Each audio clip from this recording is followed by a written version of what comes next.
چلتے چلتے بھیڑ تھی تو ایک چونک میں نا قافلہ رک گیا. دمشق کے بازار کی چھتوں پر عورتیں ایک دوسرے سے باتیں کر رہی تھیں کہ یہ قیدی ہیں. اور جس جگہ پر قافلہ رکا تھا نا وہاں ایک عورت کا گھر تھا.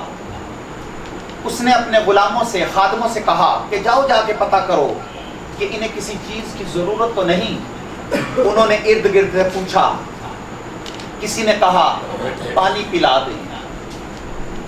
تو اس نے پانی کے ساتھ کھجوریں بھیجی. گھر میں جو کچھ میسر تھا وہ خاطر تواضع کے لیے بھیجتی گئی. چادریں بھیجی صاحبان کے لیے. گھر میں جو کچھ بھی موجود تھا وہ ان کی خاطر تواضع کے لیے بھیجتی گئی. اور سیدہ زینب شہزادیوں کو کھلاتی گئی پلاتی گئی. ان کو جس چیز کی ضرورت ہوتی نا وہ دیتی گئی. تو انہوں نے اس عورت کو پیغام بھیجا, اس خاتون کو پیغام بھیجا جس نے یہ سارا اہتمام کیا تھا.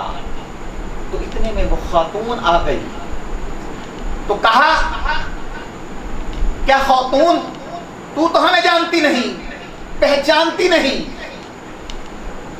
تم نے یہ ہم پر احسان کیوں کیا ہے؟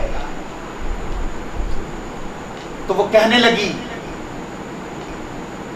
ایک زمانے میں میں سیدہ کائنات کے ہاں ملازمہ تھی. میں اپنی نوجوانی میں ان کی خادمہ تھی. اور جب میں ان سے رخصت ہونے لگی, زندگی میں کبھی کوئی قیدی مل جائے تو ان سے بھلائی کر دینا. فرمایا صرف ایک ہی نصیحت ہے کہ جا رہی ہو تو دمشق میں آباد رہنا, خوش رہنا. اور صرف ایک ہی نصیحت ہے کہ زندگی میں اگر قیدی مل جائیں تو ان سے بھلائی کر دینا.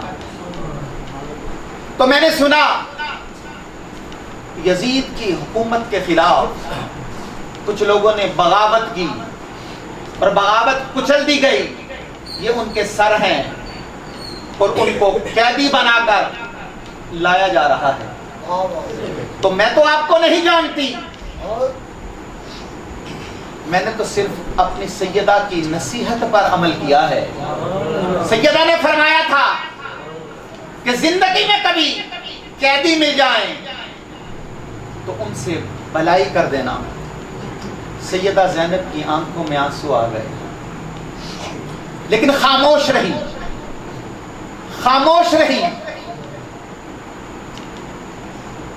فرمایا کہ ہم تمہارے اس احسان کا بدلہ کیسے دے سکتے ہیں؟ تم نے جو بھلائی ہمارے ساتھ کی ہے اس کا بدلہ کیسے چکا سکتے ہیں؟ تو اس خاتون نے کہا میری ایک ہی التجا ہے. میں جب سیدہ کائنات کے ہاں خاتمہ تھی, ان کی ملازمہ تھی, تو ان کے نا 2 شہزادے تھے, حسن اور حسین, اور ایک آپ کی صاحبزادی تھی, شہزادی تھی سیدہ زینب. تو سیدہ کائنات کا تو وصال ہو گیا. کچھ عرصے بعد مجھے پتا چلا کہ حسن مجتبی بھی وصال فرما گئے. میری زندگی میں ایک ہی خواہش ہے کہ میرے لیے دعا کر دیں, زندگی میں کبھی میری حسین اور زینب کے ساتھ ملاقات ہو جائے. تو سیدہ زینب کی آنکھوں میں آنسو آ گئے. فرمانے لگی کہ بی بی تیری دعا قبول ہو گئی.